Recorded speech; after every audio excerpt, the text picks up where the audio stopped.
Here are pictures of some mixtures. We'll observe carefully and then we will learn the difference between homogeneous mixture and heterogeneous mixture. In the first picture I have copper sulfate in water. Copper sulfate is blue in color, and when you mix it in water you get this nice blue solution. In the next one picture I have salt in water. Here in the next it's already written here, and that is sugar with water. Water and sugar, you mix it together and here you get sugar plus water solution. And this next picture is that of a fruit salad.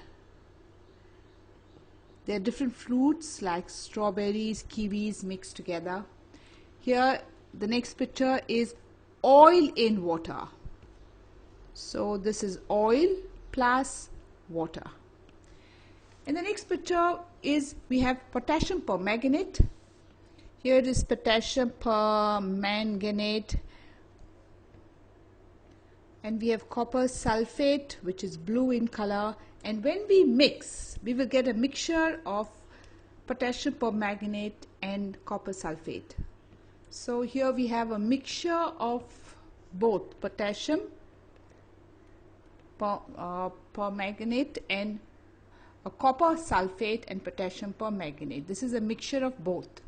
And in the last picture we have a mixture of iron filings. That's bits of iron that you can see here. There are bits of iron here with sulfur. Mixture of iron filings and sulfur. Now if I were to ask you what is the difference between, I'll just draw a line here, between the mixtures on the left and on the mixtures on the right. Here when we see the first mixture like of salt and water, can we differentiate between salt and water? It is mixed so properly, so thoroughly that we cannot differentiate the particles of salt from the particles of water. So also for copper sulfate, we cannot differentiate the particles of copper sulfate with water. They have mixed thoroughly. Even sugar water, we cannot differentiate, we cannot see the boundaries of sugar and water. It has mixed thoroughly. Such mixtures are called homogeneous mixtures. Homogeneous because they mix so thoroughly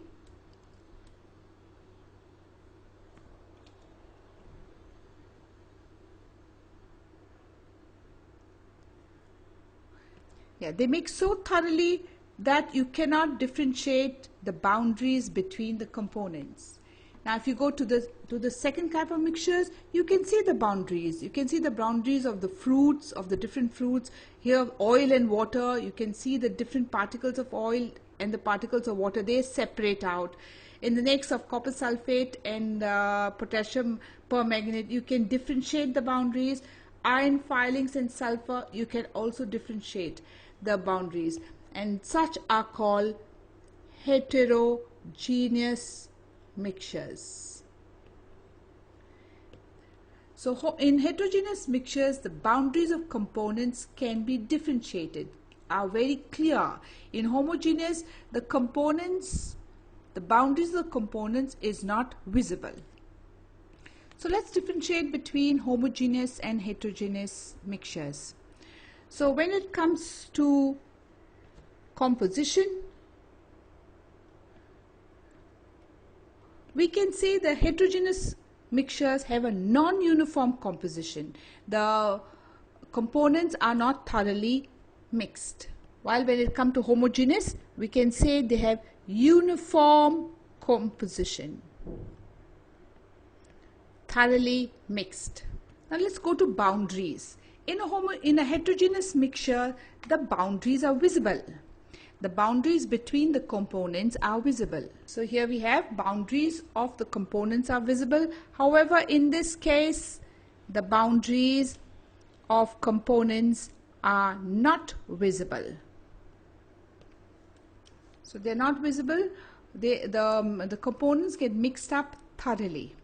Now, example of homogeneous, let's get on to examples of homogeneous. And you know, homogeneous, like air will be homogeneous. Lemon water or lemon juice that we prepare will be homogeneous. When you go to heterogeneous, definitely you'll agree soil will be heterogeneous. No uniform composition. Wood would be heterogeneous. Muddy water would be heterogeneous. Here we'll differentiate between homogeneous and heterogeneous. For heterogeneous we will circle with yellow, and for homogeneous we'll circle it with green. So let's start. First is soda water. Now soda water will be homogeneous because soda water is made up with water plus carbon dioxide gas, which mixes completely well. You cannot differentiate between carbon dioxide and water, so it's homogeneous. When it comes to wood, we have already discovered we'll write it as heterogeneous because wood is very patchy. There are some parts which are dark and some other parts which are lighter. So definitely it is, you can see the border of the components. So here is a picture of wood. There's a picture of wood, and you'll definitely agree it is not uniform, it is non-uniform composition, so it becomes heterogeneous. Now when it comes to air, we know air is made up of different gases. But can we see the boundaries between the different gases?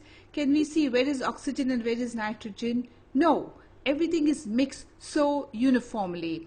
So we call air as homogeneous. Now when we come to soil, when you look at soil, here is a picture of soil. Look at it and see. Does it look uniform? Definitely not. There are so many different shades of brown there. So soil will be heterogeneous. Now the vinegar that you use at home, you'll definitely agree it is homogeneous. You cannot see different particles in it. So it is homogeneous. Now the tea that you drink, filtered tea, after you filter the tea leaves, do you see different particles there? No. So you will call filtered tea as homogeneous. So here is a cup of tea. You cannot see any other particles there. Although it is a mixture, remember tea is a mixture. It has got water, it has got the flavor of the tea leaves which is mixed in it. It is definitely a mixture, but it is homogeneous mixture because we cannot see the boundaries of the components. Now just to summarize, we said mixtures are of two types, and they are the heterogeneous mixture and the homogeneous mixture. In the heterogeneous mixture were like a fruit salad, soil, where we could see the boundaries of the components, and there was no uniform composition. Like in this picture you see the purple particles and the green particles are not uniformly mixed. In homogeneous, there was a thorough mixing of the particles. The components could not be differentiated. The boundaries could not be seen. They had uniform composition.